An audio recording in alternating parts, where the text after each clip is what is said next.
Hello বন্ধুরা, welcome to our channel Bong sports আড্ডা। আজকের এই ভিডিওটা শুরু করব মোহনবাগান সুপার জায়ান্টের আপডেট দিয়ে।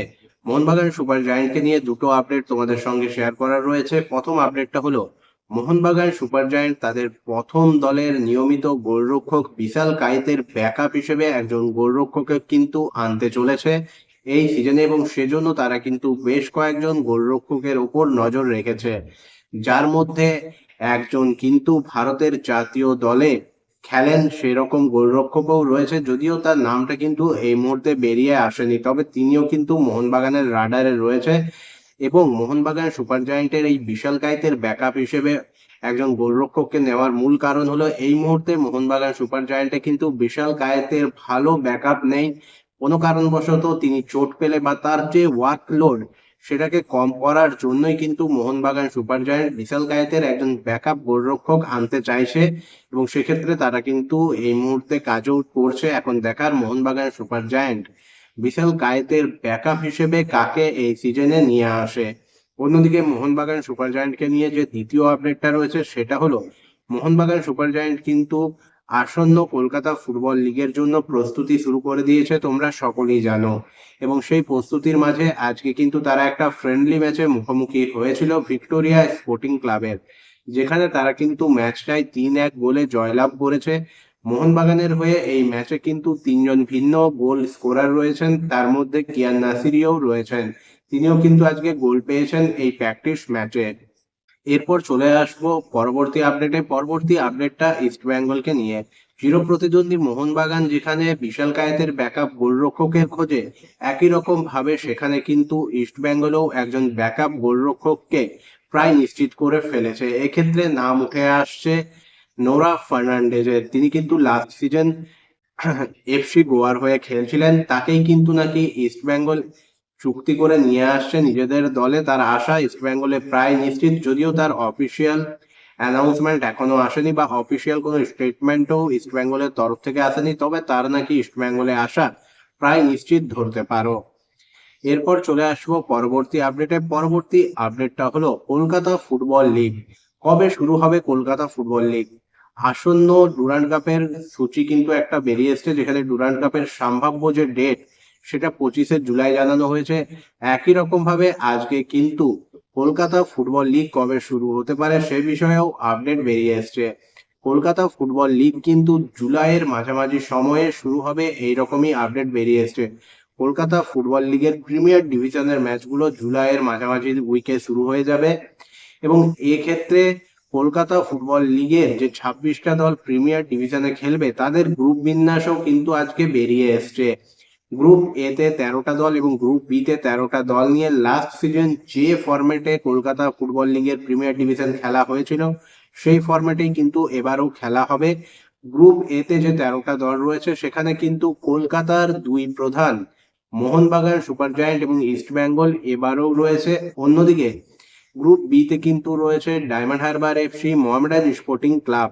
অর্থাৎ দুদিকেই দুটো প্রধান প্রধান দল কিন্তু দুটো গ্রুপে রয়েছে।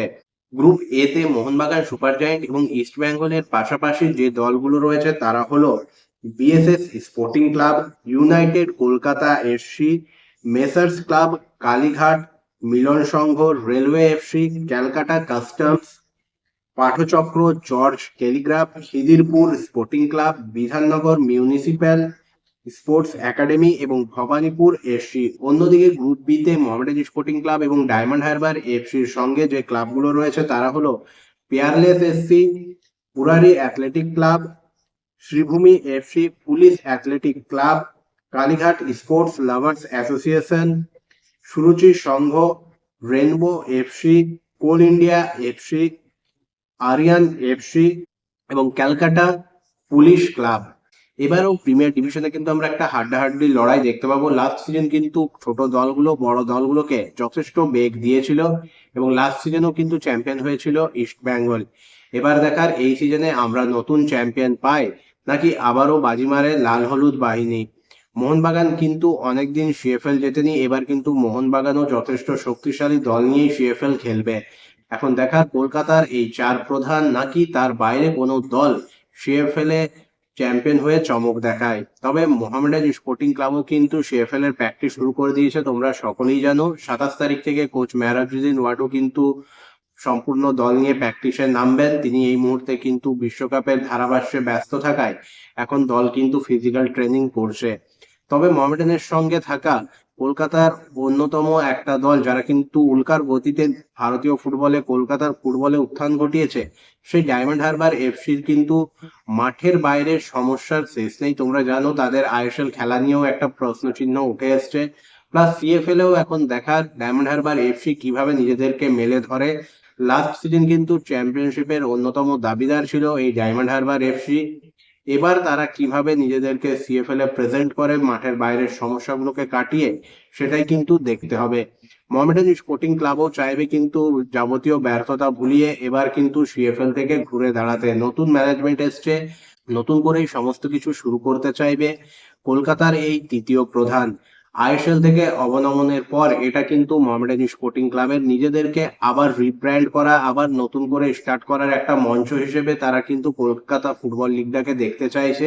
এবং মোহামেডান স্পোর্টিং ক্লাবের যে কার্যকর্তারা, বিশেষ করে প্রেসিডেন্ট এবং জেনারেল সেক্রেটারি কিন্তু স্পষ্ট জানিয়েছেন তারা কিন্তু সিএফএল এ এবার চ্যাম্পিয়ন হতেই নামছেন। তারা কিন্তু কোনোভাবেই যে পার্টিসিপেট করতে হয় বলে করছি সেটা নয়, সেভাবেই দল গঠন করা হবে এবং দল কিন্তু সিএফএল চ্যাম্পিয়ন হওয়ার জন্যই নামবে। এখন দেখার মোহামেডান স্পোর্টিং ক্লাবের এই কথা কতটা তারা মাঠে নেমে সফল করতে পারে।